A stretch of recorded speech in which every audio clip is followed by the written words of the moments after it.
도시에서의 삶은 늘 벼랑 끝 같았습니다. 숨 쉴 틈 없이 바쁘고 사람들은 삭막했죠. 그렇게 평생을 버티며 살다가 은퇴를 맞이했습니다. 그 순간 제 마음 속 깊은 곳에서 조용히 살아 숨 쉬던 꿈 하나가 고개를 들었습니다.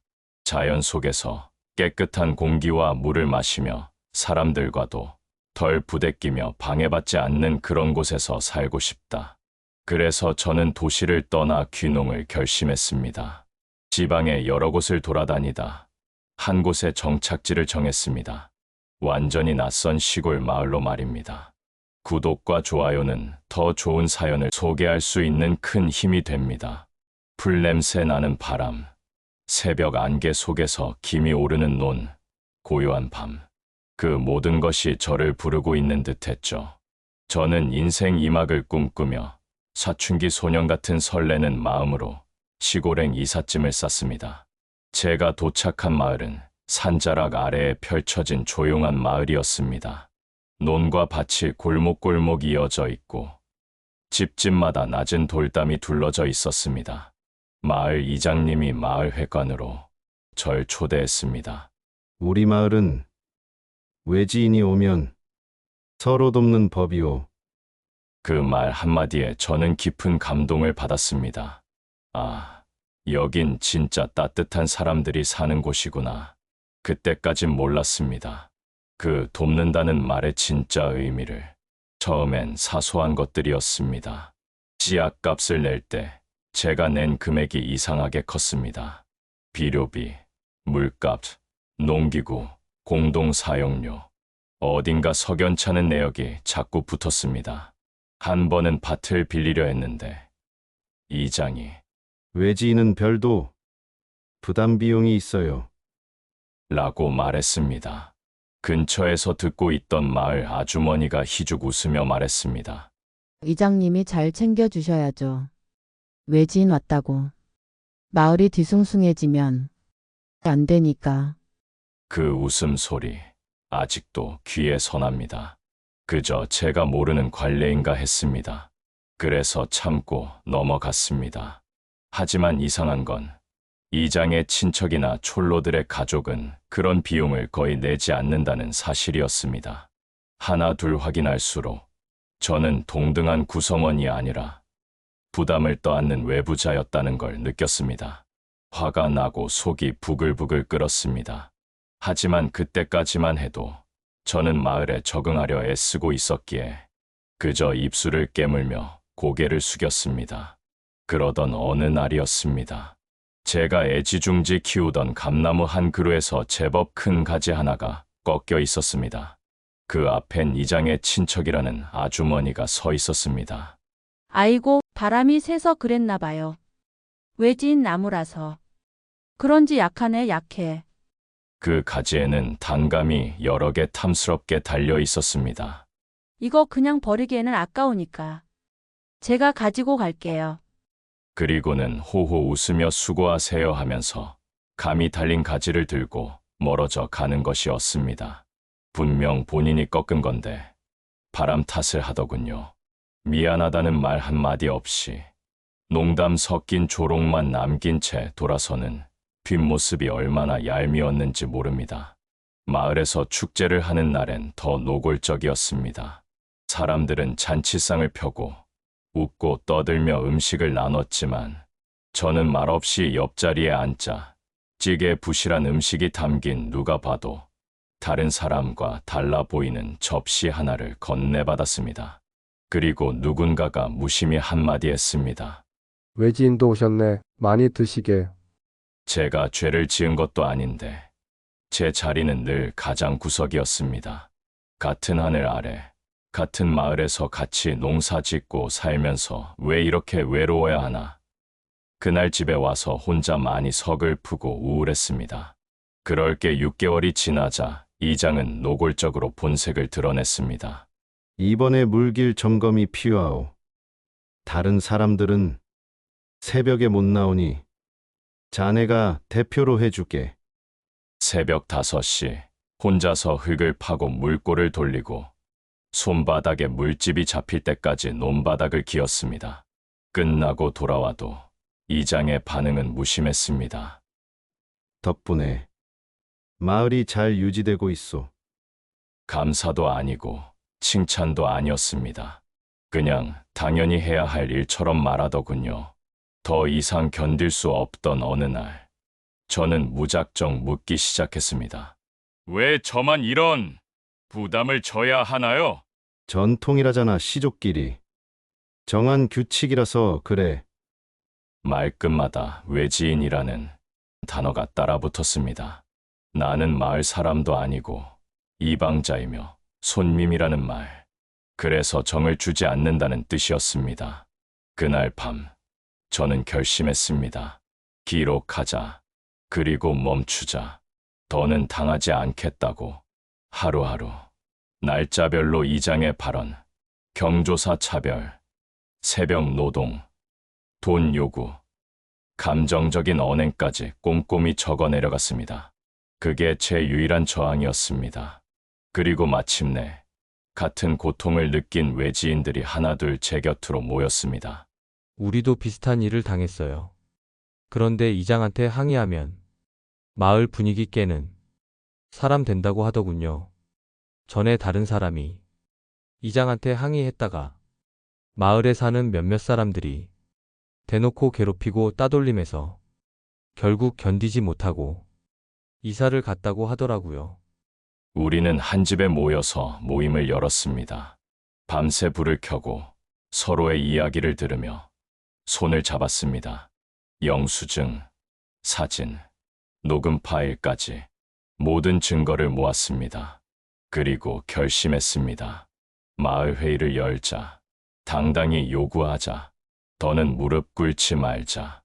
회의를 준비하는 동안 이장은 외지인들에게 은근한 압박을 가하기 시작했습니다. 굳이 조용한 마을을 흔들 이유 있겠소? 자식들 학교도 다녀야 할 텐데. 아직 학교를 다니고 있는 두 자녀를 키우고 있는 40대 부부도 있었습니다. 협박성 발언에 몇몇은 불참을 고민했지만 우리는 서로의 손을 다시 잡고 말했습니다. 이건 누구 하나만의 싸움이 아니에요. 우릴 위한 싸움입니다. 그리고 드디어 회의 날, 회관은 이장의 씨족 구성원들로 가득했고 긴장감이 맴돌았습니다. 제가 말문을 열었습니다. 이장님, 저는 이 마을에 살기 위해, 정착하기 위해 귀농했습니다. 하지만 지난 1년간 저는 수많은 차별과 부당한 대우를 받았습니다. 외지인이라는 이유로요. 그리고 준비한 자료들을 꺼냈습니다. 이건 같은 밭을 쓰는 이장 친척과 제 부담금 비교표입니다. 이건 새벽에 저 혼자 물고 정비한 사진.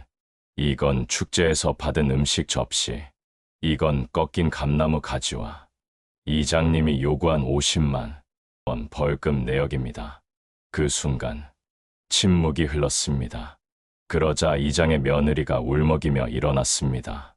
시어머님도 외지인 아니셨나요?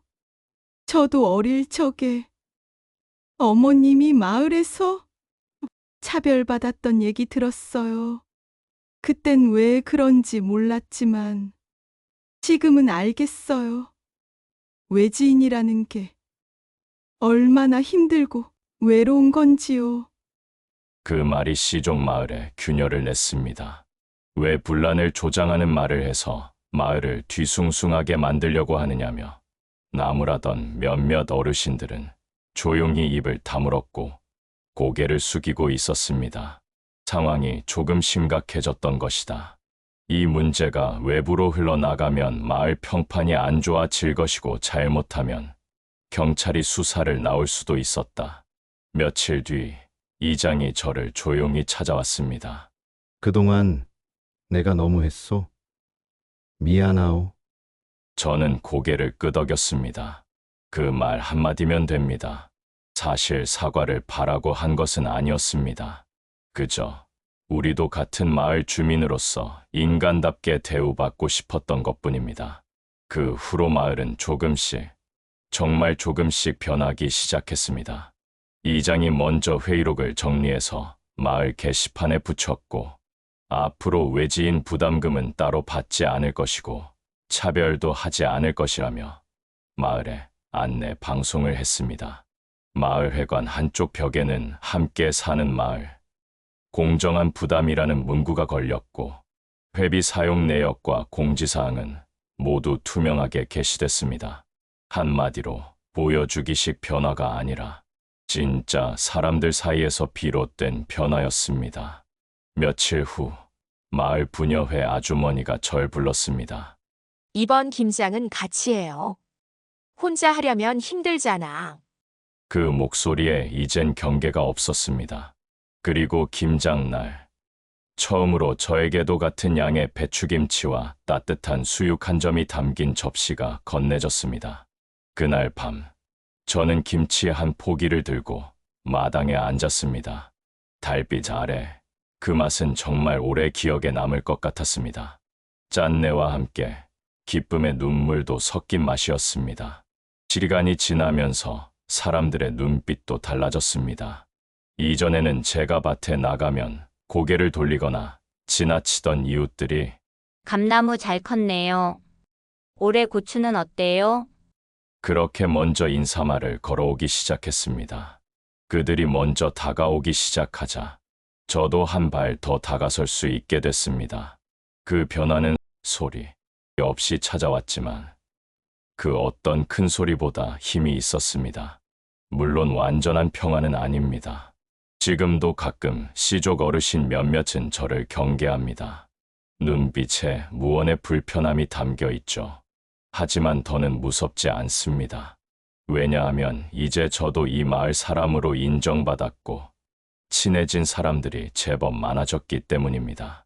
마을 뒤편 공동 텃밭에선 외지인들과 시족 주민의 구분 없이 함께 김을 메고, 경로당에서는 한 할머니가 제게 직접 담근 된장을 건넸습니다.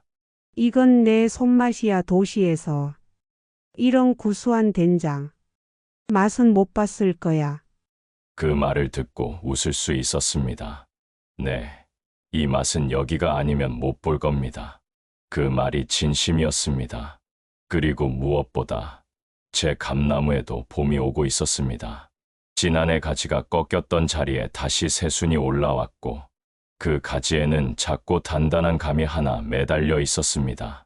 그 감 하나를 손에 들고 오래 바라보았습니다.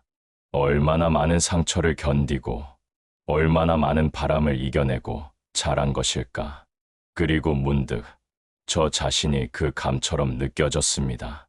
꺾이고 무시당하고 짓눌렸지만 그래도 결국 이렇게 살아낸 한 사람의 외지인, 도시에선 을로 살았고 시골에 와선 이방인으로 살았습니다.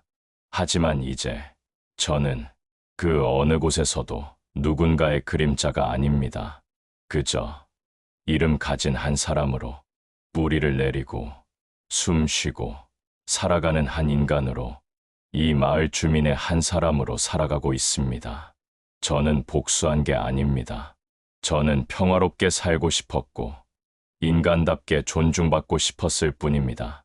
그 싸움은 작지만 절실했고 고통스럽지만 가치 있었습니다. 그리고 지금 저는 매일 밭에서 싹을 틔우며 생각합니다. 나무는 누가 꺾었다고 해서 쉽게 죽지 않는다. 사람도 마찬가지입니다. 차별받고 외면받아도 결국엔 스스로를 지켜낼 수 있습니다. 그 믿음 하나로 버틴 귀농의 시간, 이제 저는 자랑스럽게 말할 수 있습니다. 이곳은 더 이상 나를 외지인이라 부르지 않습니다.